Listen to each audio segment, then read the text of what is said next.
shit. So every time I make this video, I delete it. Phew.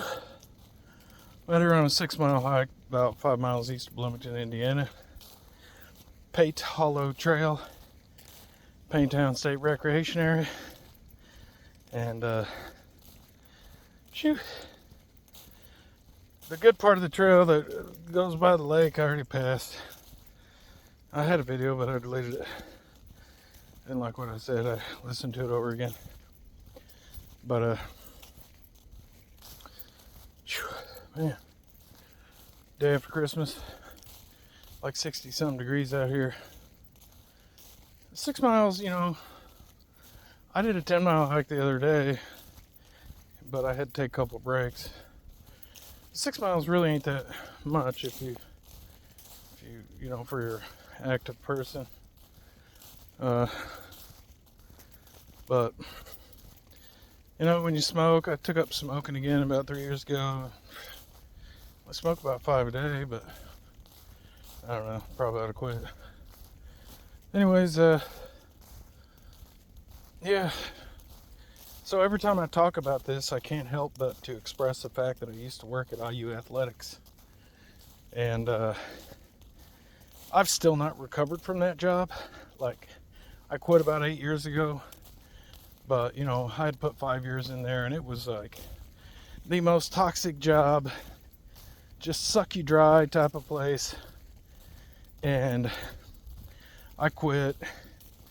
Well, actually, they fired me on their end. I came up with a bunch of OSHA violations, emailed them to all the assistant ADs and the AD, and they got back with me saying, well, if you're not coming back in, then we're going to fire you. I was like, okay, well, did you take care of all the safety risks? Because it would be kind of dumb to go back to a job where your life could be in danger from numerous different threats, whether it's other people in the crew or asbestos or whatever the hell else was going on back in those days. And I still have all the evidence. I got to a lawyer a little too late. He said the statute of limitations had kind of run out on a lot of that. And he said I could sue like people that work there. But he's like, yeah, good luck getting money out of them, you know. So he really wasn't on my side. But so yeah. So I absolutely despise IU Athletics. But I do like their coaching staff, their football team and the players. And you know, so I hope the best for them. You know, they got Alabama coming up here. It's funny, last year I worked there, people on the crew got to use the weight room, you know. And I had a bet with one of my friends, and I was like 41 at the time. I could bench 350 by the end of the year. So I started going into all this Russian Smolov workout regime, and sure enough, I got 350 by the end of the year. And I remember I got the video on this YouTube page, I think, but you just have to look at all my videos, I think. Anyways, I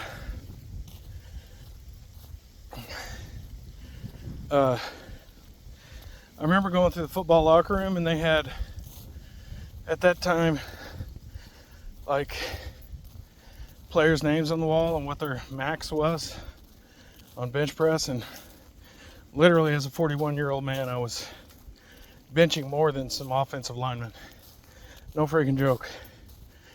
But anyways, yeah, that video's on my YouTube. Go ahead and scroll down and look at it. You don't believe me? You don't believe I work there? Then you can see it's got IU all over the wall. But anyways, I wasn't here to talk about that. I just felt like I had to say something about it, because I've never financially recovered from that piece of shit job. But anyways, getting to Alabama versus Indiana, you know, Every time I hear Ty Simpson talk, he says something dumber than the last time. I think last time I heard him talk, he said, "Job's not done," or "Job's not finished." Trying to sound like Kobe.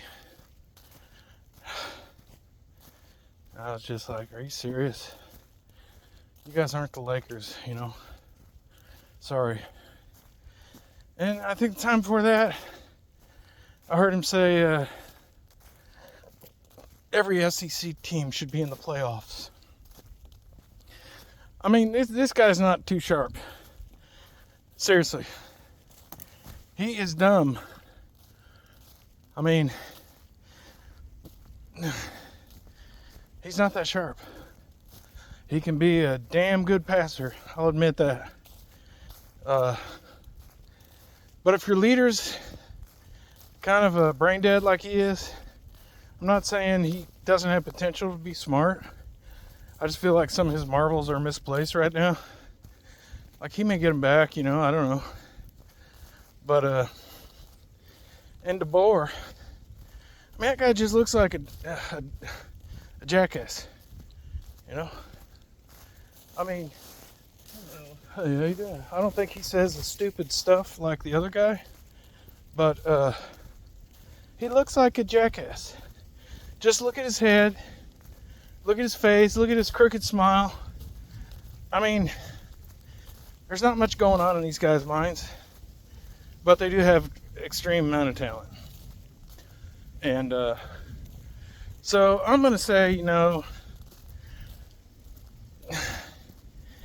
if Indiana hasn't spent all they had just to go 13-0 and win the Big Ten title, if that was their narrative, we gave everything we had and we don't have anything left, you know, because you get drained, you know. You put your soul and heart and mind into achieving a goal, and once you get there, you really don't have anything for anything else. That could be where I use that. Add in the two defensive guys, Kellen Wyatt and Stephen Daly, and you know, it's kind of shaky looking, really, for a national championship round anyways.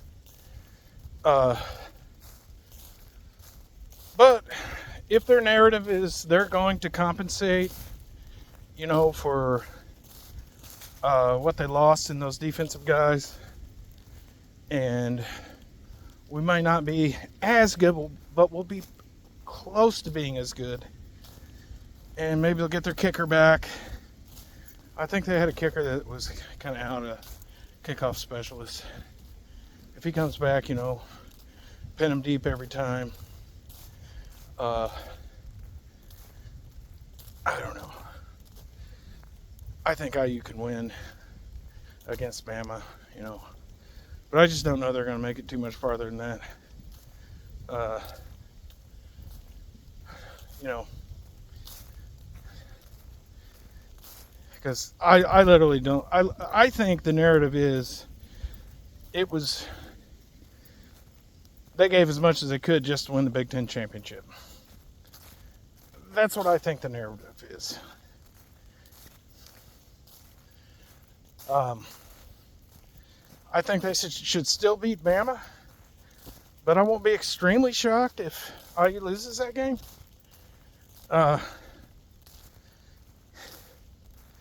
It'll be interesting to see what defense they run, you know. They already know Alabama can't run the ball.